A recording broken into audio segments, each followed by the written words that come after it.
सभी को मेरा नमस्कार। कैसे हो भाई आप लोग? ठीक है, बढ़िया हैं।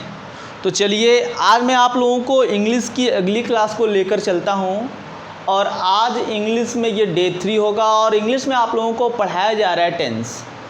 क्या पढ़ाया जा रहा है? टेंस। तो पहले मैंने आप लोगों को पहली दूसरी क्लास में टेंस के बारे में बता रखा है, उसमें क्या कैसे होता है, कितने प्रकार के टेंस होते हैं। दूसरी क्लास में हमने प्रेजेंट इंडेफिनिट टेंस का नेगेटिव, इंट्रोगेटिव, नेगेटिव सब बता रखा है। आज मैं एक नया टेंस लेकर चलूँगा जिसका नाम होगा प्रेजेंट कॉन्टिन्यूअस टेंस। क्या होता है? प्रेजेंट कॉन्टिन्यूअस टेंस, या इसी को कहा जाता है प्रेजेंट इम्परफेक्ट टेंस। क्या बोला जाता है? या इसी को कहा जाएगा प्रेजेंट इम्परफेक्ट टेंस।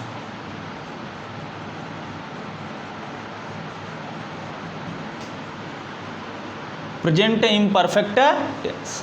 क्लियर? ये दोनों एक ही नाम है। तो सबसे पहले हम जानेंगे इसकी डेफिनीशन, परिभाषा क्या है, या पहचान जानेंगे कि इसकी पहचान क्या है। तो सबसे पहले मैं पहचान जानूंगा। इसमें से मैक्सिमम लोगों को पता होगा कि प्रेजेंट कॉन्टिन्यूअस का पहचान क्या होता है। तो मैं बता देता हूँ, अगर आपको पता है ठीक है, नहीं पता है तब भी जान लीजिए कि जिस हिंदी वाक्य के अंत में रहा है, रही है, रहे हैं, रहा है, रही है, रहे हैं आदि शब्द आए तो वहाँ पर प्रेजेंट कॉन्टिन्यूअस टेंस होता है। जिस हिंदी वाक्य के अंत में रहा है, रही है, रहे हैं आदि शब्द आए तो वहाँ पर प्रेजेंट कॉन्टिन्यूअस टेंस होता है। फॉर एग्जाम्पल, जैसे मैं कहूँ वह गा रही है, वह गा रही है। तुम पढ़ रहे हो, तुम पढ़ रहे हो। मैं खेल रहा हूँ,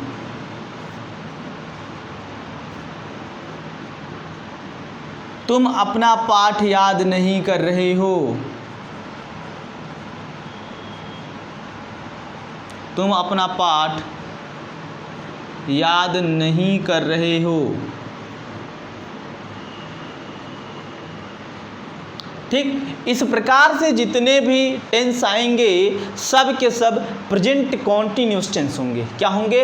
प्रेजेंट कॉन्टिन्यूअस या प्रेजेंट इम्परफेक्ट टेंस। ये हमने छोटा सा एक पहचान बताया और उसके एग्जाम्पल को लिख दिया।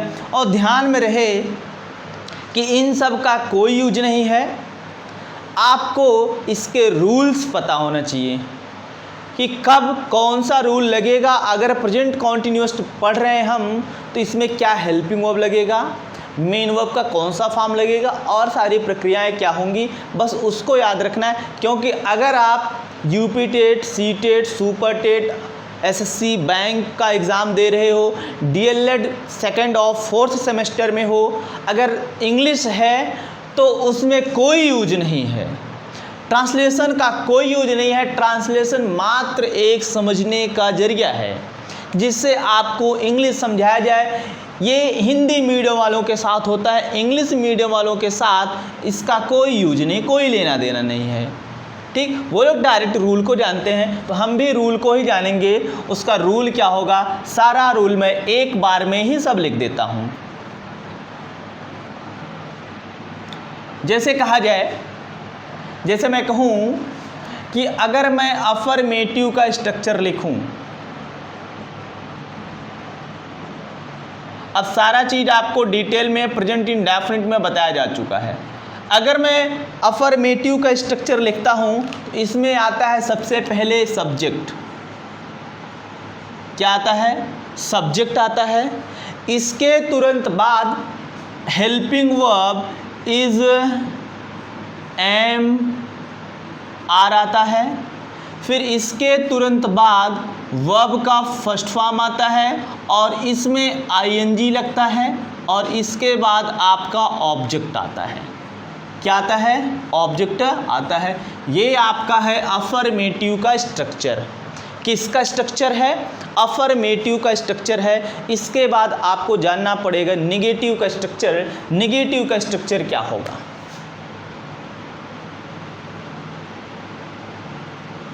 निगेटिव सेंटेंस का स्ट्रक्चर क्या होगा? तो निगेटिव सेंटेंस का स्ट्रक्चर बहुत इजी है।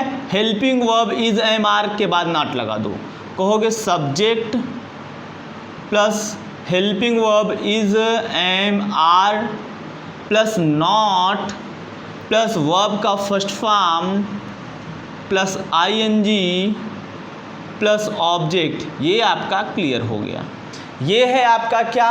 नेगेटिव सेंटेंस का स्ट्रक्चर। केवल हेल्पिंग वर्ब के बाद नॉट लगता है, हेल्पिंग वर्ब के बाद नॉट लगता है। इसके बाद हमें जानना पड़ेगा इंटरोगेटिव सेंटेंस। इंटरोगेटिव में फर्स्ट जानना है। फर्स्ट का मतलब ये होता है कि जब वाक्य क्या से प्रारंभ हो, जब वाक्य क्या से प्रारंभ हो उसको बोलते हैं इंटरोगेटिव फर्स्ट। तो इसका स्ट्रक्चर जो लिखा जाएगा तो सबसे पहले हेल्पिंग वर्ब को लिख दिया जाएगा।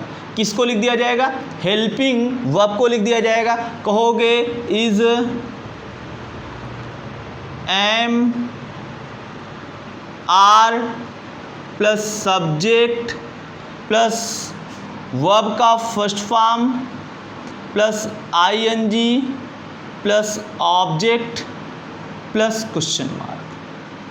ठीक, ये आपका हो गया इंटरोगेटिव सेंटेंस का स्ट्रक्चर। वो भी कौन सा इंटरोगेटिव? फर्स्ट वाला इंटरोगेटिव, मतलब जब वाक्य क्या से प्रारंभ हो, जब वाक्य क्या से प्रारंभ हो। अब इसके बाद आता है इंटरोगेटिव सेकेंड। इसका मतलब ये है कि जब कोई प्रश्नवाचक शब्द वाक्य के बीच में आ जाए, जैसे तुम कब पढ़ रहे हो, तुम कब जा रहे हो, तुम कब या तुम कहाँ काम कर रहे हो, तुम क्या कर रहे हो। ठीक, ऐसा अगर बीच में आता है वो होता है आपका इंटरोगेटिव सेकंड। तो उसमें क्या करना पड़ेगा? सबसे पहले जो क्वेश्चन वर्ड सेंटेंस के बीच में आएगा उसकी अंग्रेजी लिख देंगे या उसकी स्पेलिंग लिख देंगे या उस शब्द को लिख देंगे। कहेंगे सबसे पहले लिखा जाएगा WH वर्ड। WH वर्ड का मतलब वही क्वेश्चन वर्ड, WH वर्ड। इसके तुरंत बाद ये सब ऐसे हूबहू कॉपी हो जाएंगे। क्या हो जाएंगे? सब कॉपी हो जाएंगे। कहोगे is am are plus verb का first form plus ING plus object plus question mark. ये आपका होगा स्ट्रक्चर प्रेजेंट कॉन्टिन्यूस का। और आपको स्ट्रक्चर ही याद रखना है क्योंकि अभी मेन पार्ट आपका बचा हुआ है active passive and narration. Active passive और नरेशन बचा हुआ है, वो मेन पार्ट है। बिना इसके उसको आप जान नहीं सकते हो। तो सबसे पहले आप इसको नोट करिए, फिर मैं 2-3 एग्जाम्पल करवाता हूँ, फिर अगला टेंस लेकर चलूँगा। देखो मेरा मात्र उद्देश्य ये है टेंस पढ़ाने का कि आपको टेंस का स्ट्रक्चर आ जाए। आप ट्रांसलेट नहीं कर पाओगे तो कोई दिक्कत नहीं है, क्योंकि आपको हाई स्कूल बोर्ड का एग्ज़ाम नहीं देना है। जिसको हाई स्कूल बोर्ड का एग्ज़ाम देना होगा वो ट्रांसलेशन सीखेगा। ठीक, चलिए इसको मैं इरेज करता हूँ, आपको सेंटेंस करवाता हूँ। और स्ट्रक्चर याद होनी चाहिए, सबके रूल याद होने चाहिए।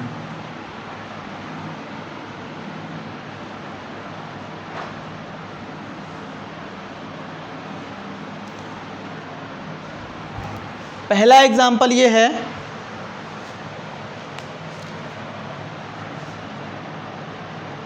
वह पढ़ रहा है, वह पढ़ रहा है। ठीक, तो ये सेंटेंस पढ़ने से हमें ये पता चलता है कि इसके अंत में रहा है, रही है, रहे हैं ये शब्द आया है। तो ये प्रेजेंट कॉन्टिन्यूअस है। कौन सा टेंस है?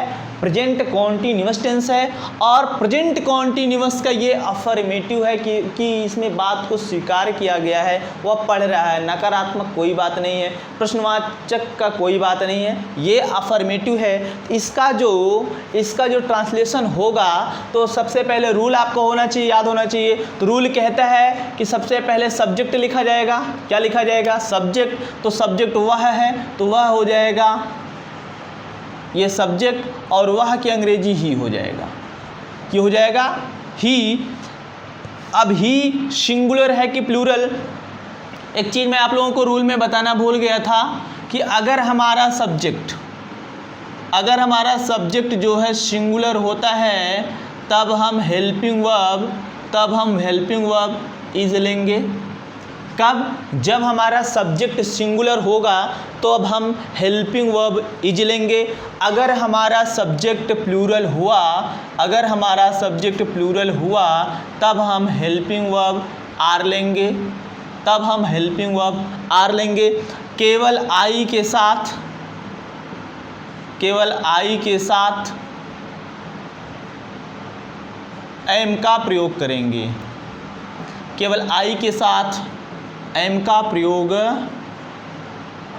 करेंगे। ठीक, ये आपको याद होना चाहिए।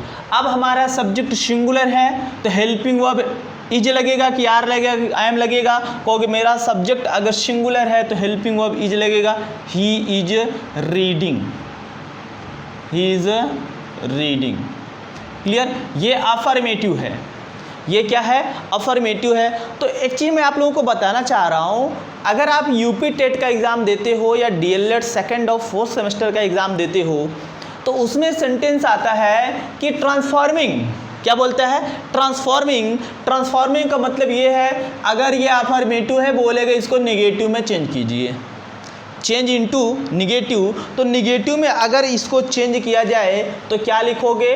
कहोगे ये इज एम आर के बाद नॉट लगा देना, बात खत्म। अगर इसका निगेटिव बनाना चाहोगे ये हो जाएगा ही इज नॉट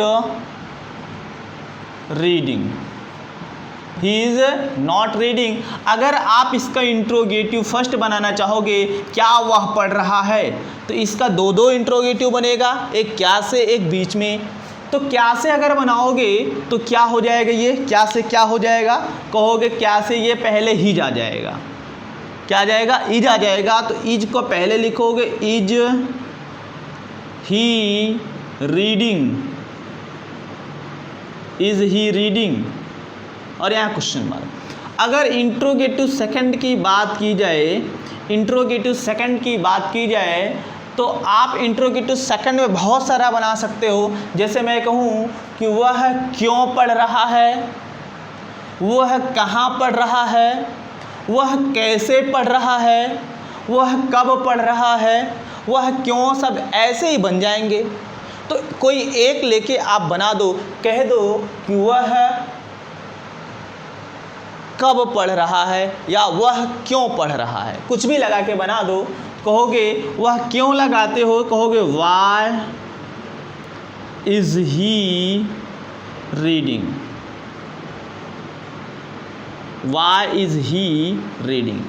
क्लियर? इतनी बात आपको समझ में आई कि नहीं? जब इतनी बात समझ में आ गई तो फिर आगे लेकर चलते हैं। अगला एग्जाम्पल लिखिएगा।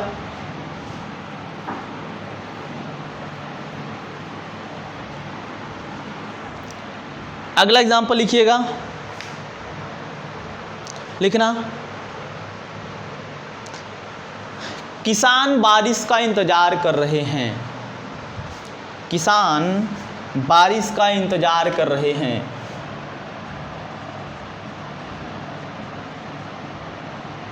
किसान बारिश का इंतजार कर रहे हैं। ठीक, किसान बारिश का इंतजार कर रहे हैं। इसको ट्रांसलेट करो तो आप इसको कैसे ट्रांसलेट करोगे? पहले कहोगे सब्जेक्ट ढूंढा जाए, तो सब्जेक्ट आपका कौन है? किसान है। क्या है? किसान है। तो किसान हो गया, तो कहोगे द फार्मर्स। फार्मर्स क्यों लगेगा? क्योंकि लास्ट में रहे हैं, यानी एक किसान की बात नहीं की जा रही है, कई किसानों की बात की जा रही है।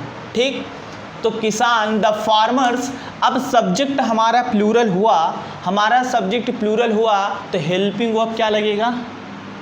हेल्पिंग वर्ब क्या लगेगा? कहोगे आर लगेगा। क्या लगेगा? आर लगेगा।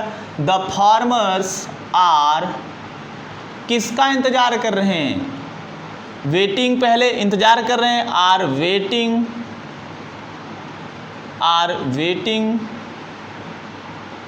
For rain, waiting for rain. Clear? ये हो गया आपका अफर्मेटिव। अगर आप लोग इसका नेगेटिव बनाना चाहते हो, कहोगे the farmers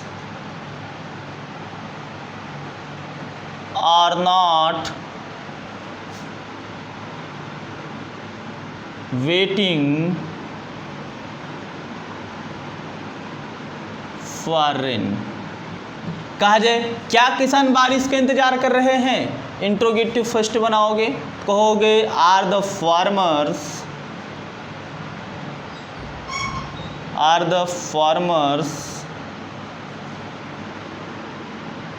waiting for rain.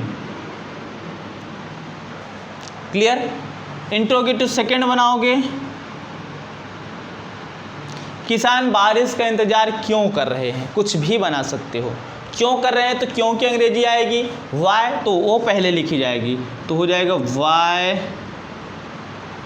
Are the farmers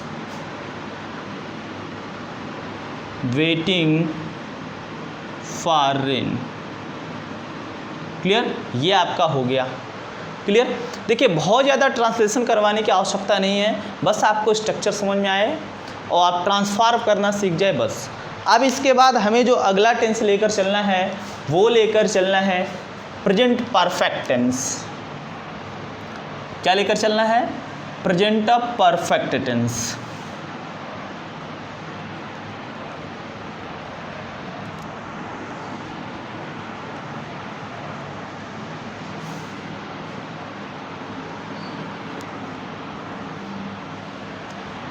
अगला टेंस अपनी कॉपी पे लिखिएगा, प्रेजेंट परफेक्ट टेंस।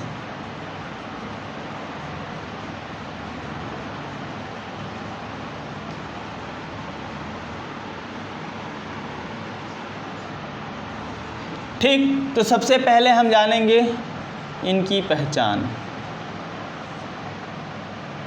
पहचान क्या है? तो सिंपल इनका पहचान है कि जिस हिंदी वाक्य के अंत में चुका है, चुकी है, चुके हैं, या है, ई है, ये हैं आदि शब्द आए, तो वहाँ पर प्रेजेंट परफेक्ट टेंस होता है। क्या बोला हूँ कि जिस हिंदी वाक्य के अंत में चुका है, चुकी है, चुके हैं, या और, या है, ई है, ये हैं। ठीक, ये हैं आदि शब्द आए, तो वहाँ पर प्रेजेंट परफेक्ट टेंस होता है, तो वहाँ पर प्रेजेंट परफेक्ट टेंस होता है, तो वहाँ पर प्रेजेंट परफेक्ट टेंस होता है। जैसे मैं एग्जाम्पल की बात करूँ, जैसे कहा जाए कि तुम खाना खा चुके हो, तुम खाना खा चुके हो। अगला, रीता पढ़ चुकी है, रीता पढ़ चुकी है। अगला, विकास गाना गा चुके हैं, विकास गाना गा चुके हैं। अगला, उसने अपना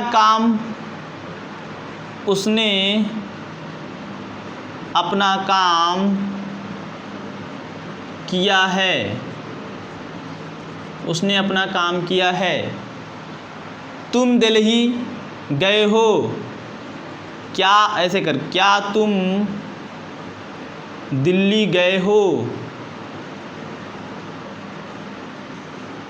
क्या तुम दिल्ली गए हो?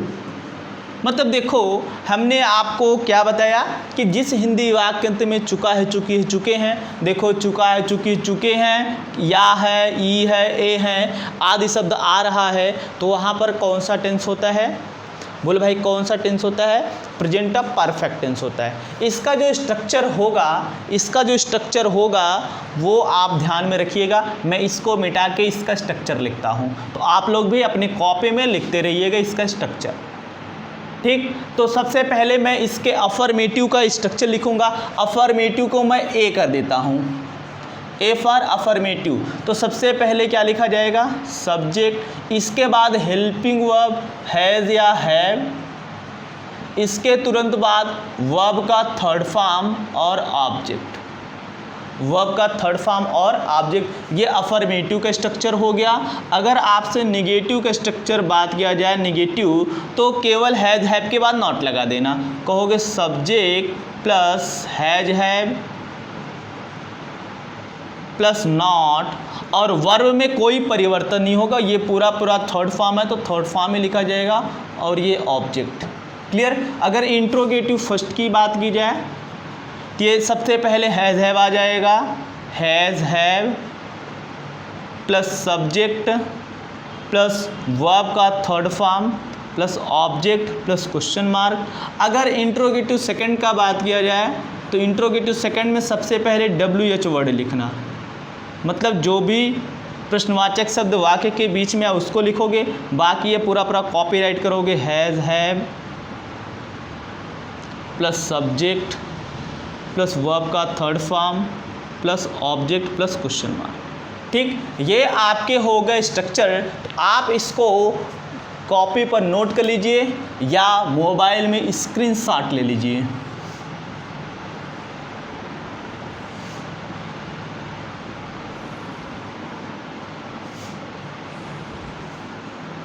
ठीक, तुरंत इसको स्क्रीनशॉट लीजिए क्योंकि हमें इरेज करना पड़ेगा, और इरेज करके ही तो मैं बता पाऊंगा, क्योंकि स्पेस नीचे है ऊपर नहीं।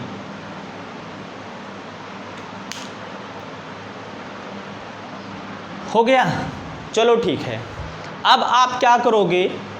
अब आप कहोगे यार ये जो सेंटेंस लिखे हुए हैं इसी का ट्रांसलेशन आप कर लो। तो पहला सेंटेंस है, हाँ एक चीज़ और, सॉरी, नोट में आपको नीचे एक चीज़ और लिखना है। नोट में एक चीज़ आपको और लिखना है। नोट में क्या लिखना है कि अगर हमारा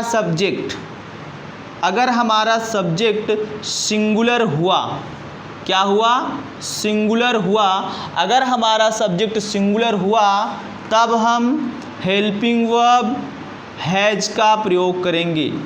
तब हम हेल्पिंग वर्ब हैज़ का प्रयोग करेंगे। अगर हमारा सब्जेक्ट प्लूरल हुआ, अगर हमारा सब्जेक्ट प्लूरल हुआ तो हेल्पिंग वर्ब हैव का प्रयोग करेंगे।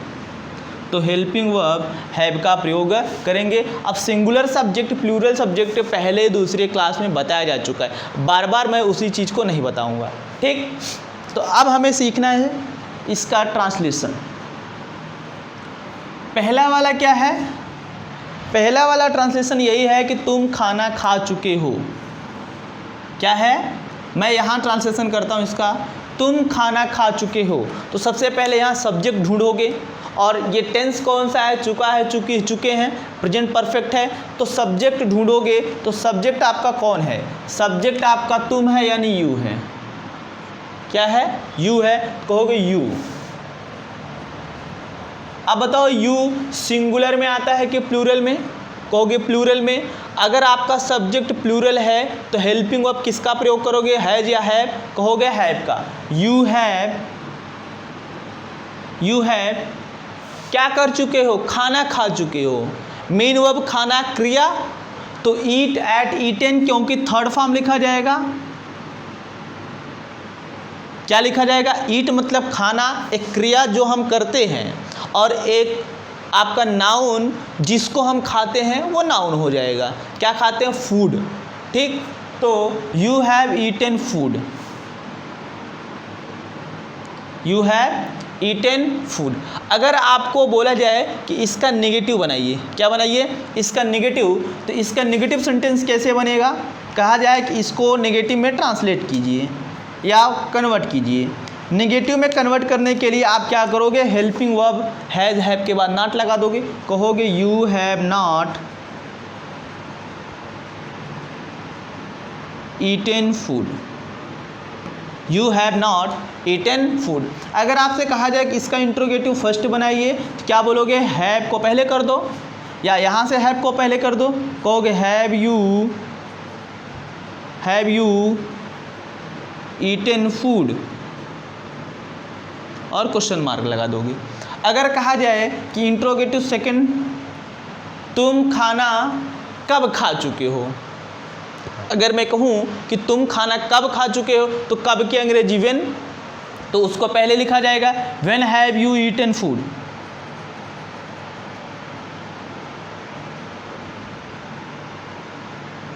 When have you eaten food. ठीक, ये आपका ट्रांसलेशन हो गया है पहले वाले का। पहले वाले का ये मैंने चारों करवा दिया, इसको नोट करिए, फिर आगे लेकर चलते हैं। मेन मकसद आपका ये स्ट्रक्चर याद होना चाहिए। ठीक, इसको मैं इरेज करता हूँ, अगला टेंस करवाता हूँ, और सामने लिखा जा चुका है।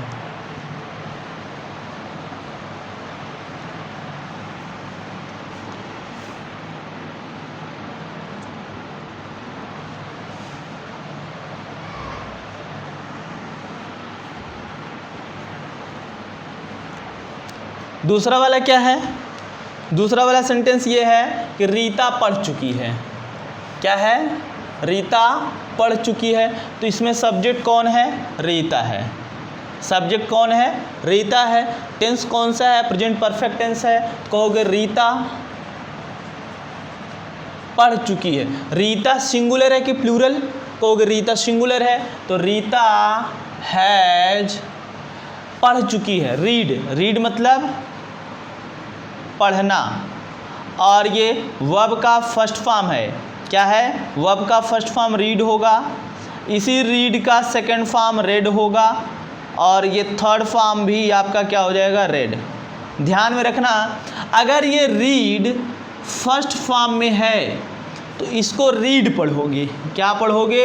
रीड। लेकिन जैसे ही ये रीड सेकंड और थर्ड फॉर्म में आता है, तब इसको रीड ना पढ़ के रेड पढ़ोगे। हालांकि स्पेलिंग सेम रहेगी, स्पेलिंग वही रहेगी, लेकिन जो पढ़ोगे वो रेड करके इसको पढ़ोगे। ऐसा क्यों? ऐसा इसलिए, अगर आप इसको इस तरीके से नहीं पढ़ोगे तो आप पहचान नहीं पाओगे किस फॉर्म में दिया गया है, प्रेजेंट इंडेफिनिट में है कि पास्ट इंडेफिनिट में है। ठीक, ये दोनों में कन्फ्यूजन हो जाता है, इसलिए इसको बताया गया कि अगर फर्स्ट फॉर्म में है तो रीड पढ़ोगे, सेकेंड थर्ड फॉर्म में है तो रेड पढ़ोगे। क्लियर? इसका कन्फ्यूजन दूर करने के लिए देखो, मैं कहूँ वह पढ़ता है और वह पढ़ता था, दो सेंटेंस लिख रहा हूँ। वह पढ़ता है और दूसरा वह पढ़ता था। वह पढ़ता था। ठीक, अभी मैं बताता हूँ। वह पढ़ता है प्रेजेंट इंडेफिनिट है, तो कहोगे ही रीड्स, या तुम पढ़ते, ऐसे लिखो, तुम पढ़ते हो, तुम पढ़ते हो, और यहाँ तुम पढ़ते थे लिख कर दो, तुम पढ़ते थे। तो अगर इसको ट्रांसलेट करोगे कहोगे यू रीड। रीड में यस यस लगेगा, लेकिन ये सब्जेक्ट आपका प्लूरल है तो यस यस नहीं लगेगा। जरा इसको ट्रांसलेट करो तो यू रेड। क्यों? क्योंकि रीड का सेकंड फॉर्म रीड यानी रेड होता है। अब देखो दोनों इंग्लिश वर्जन में दोनों सेम है, तो इसको पहचानने के लिए कि ये प्रेजेंट इंडेफिनिट टेंस है कि पास्ट इंडेफिनिट टेंस है, तो ये जो सेकंड और थर्ड फॉर्म का प्रोनाउंसिएशन है वो रीड को रेड किया गया। क्लियर? चलो बहुत ज़्यादा डिटेल में नहीं बताऊंगा, नहीं तो कन्फ्यूजन हो जाएगा आप लोगों को ज़्यादा। तो यहाँ हो गया रीता हैज रेड। अगर निगेटिव बनाया जाए तो कहोगे Rita has not read. Interrogative first बनाया जाए तो कहोगे has Rita read. Interrogative second बनाया जाए कि why has Rita read. Clear? ये हो गया आपका रीता वाला। अगला सेंटेंस कौन सा है? अगला सेंटेंस है आपका क्या? विकास गाना गा चुके हैं। क्या है? विकास गाना गा चुके हैं। तो यहाँ सब्जेक्ट कौन है? सब्जेक्ट विकास है। कहोगे विकास गाना गा चुके हैं। विकास सिंगुलर है कि प्लूरल? कहोगे सिंगुलर। जब विकास सिंगुलर है तो हेल्पिंग वर्ब हैज की हैव, कहोगे हैज। विकास हैज क्या कर चुके हैं? गा चुके हैं। गाना सिंग, और इसका थर्ड फॉर्म सिंग, सैंग, संग। ठीक, सिंग, सैंग, संग, यानी सिंग का थर्ड फॉर्म संग हुआ, तो हो जाएगा विकास हैज संग अ सॉन्ग। विकास हैज संग अ सॉन्ग। क्लियर? अगर निगेटिव इसका बनाया जाए, अगर इसका नेगेटिव बनाया जाए तो नेगेटिव कैसे बनेगा? कहोगे विकास हैज नॉट संग अ सॉन्ग। इंट्रोगेटिव फर्स्ट बनाया जाए, कहोगे हैज बिकॉज संग अ सॉन्ग। अगला वाई से बना दो, वाई हैज बिकॉज संग अ सॉन्ग। ठीक, इस प्रकार आपका ये विकास वाला भी समाप्त होता है। आगे क्या है? अगला कौन सा है? अगला है उसने अपना काम किया है। उसने अपना काम किया है। तो उसने, अब उसने भाई कौन है पता नहीं, तो उसने की अंग्रेजी ही होता है। क्या होता है? ही होता है। जहाँ उसने आया तो यहाँ हो जाएगा ही, तो कहोगे ही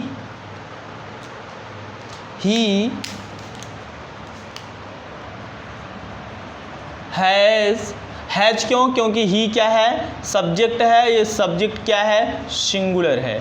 तो ही हैज़ कंप्लीटेड, या करना की अंग्रेजी क्या करोगे? डू मतलब होता है करना, डू, डिड, डन। तो थर्ड फॉर्म आएगा, क्या लिखोगे? डन। तो ही हैज़ डन किसका काम? अपना काम।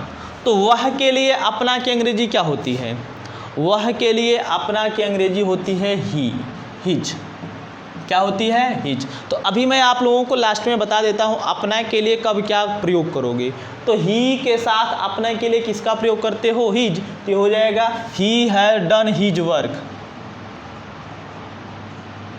ठीक, अगर आप इसका नेगेटिव बनाना चाहते हो तो बना सकते हो, बना लेना इसका नेगेटिव। मैं अब नहीं बनाऊंगा, आप लोग बना लीजिएगा। अगला है क्या तुम दिल्ली गए हो? क्या से प्रारंभ हुआ है और लास्ट में या है, ई है, ये है, यानी ये प्रेजेंट परफेक्ट टेंस है। तो प्रेजेंट परफेक्ट टेंस है, उसका स्ट्रक्चर आपको याद होना चाहिए। और इंट्रोगेटिव फर्स्ट है, मतलब ये क्या से प्रारंभ है। तो क्या को छोड़ो, पहले ढूंढो सब्जेक्ट। सब्जेक्ट कौन है? तुम सिंगुलर है कि प्लूरल? कहोगे ये प्लूरल है। जब ये प्लूरल है तो हेल्पिंग वर्ब हैव लगेगा। जब हैव लगेगा तो ये हैव से प्रारंभ होगा। हैव यू गए, जाना की अंग्रेजी गो होता है। क्या होता है? गो। इसका सेकेंड फॉर्म वेंट और थर्ड फॉर्म गॉन। तो ये हो जाएगा have you gone to Delhi, clear? तो ये आपका हो गया प्रेजेंट परफेक्ट। लेकिन मैंने अभी बोला था कि आप लोगों को अपना के लिए अंग्रेजी बताना है, तो आप लोग कॉपी में अपने लास्ट में लिख लोगे, क्योंकि ये बहुत ज़रूरी है। अपना के लिए क्या लगाओगे? तो अपना के लिए आप इससे लिख लेना, अपना के लिए मतलब पॉजेसिव केस, अपना के लिए मतलब पॉजेसिव केस। तो आप हिंदी मीडियम में अगर हो तो कहोगे अपना के लिए प्रयोग किया जाने वाला शब्द।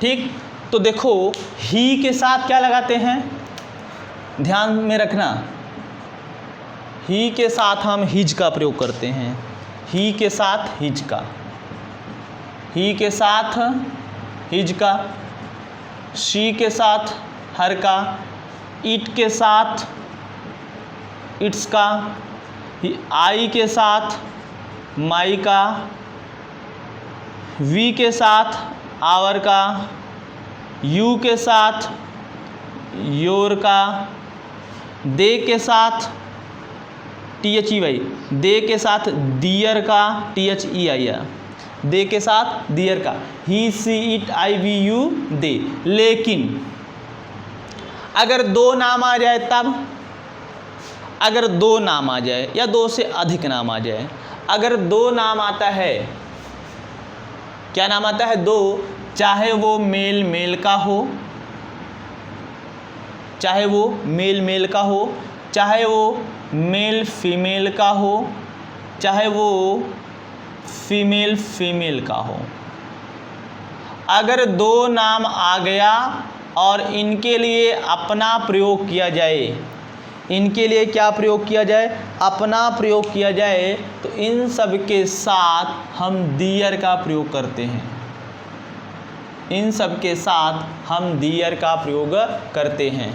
क्योंकि अगर ये दो लोग मिले तो ये प्लूरल हुए, क्या हुए, प्लूरल हुए, और प्लूरल में इन सब का प्लूरल दे माना जाता है, इन सब के साथ हम दे का प्रयोग करते हैं, मतलब जो प्रोनाउन प्रयोग किया जाएगा वो दे। जैसे राम एंड श्याम, तो इनके लिए जो आगे प्रोनाउन प्रयोग किया जाएगा वो दे।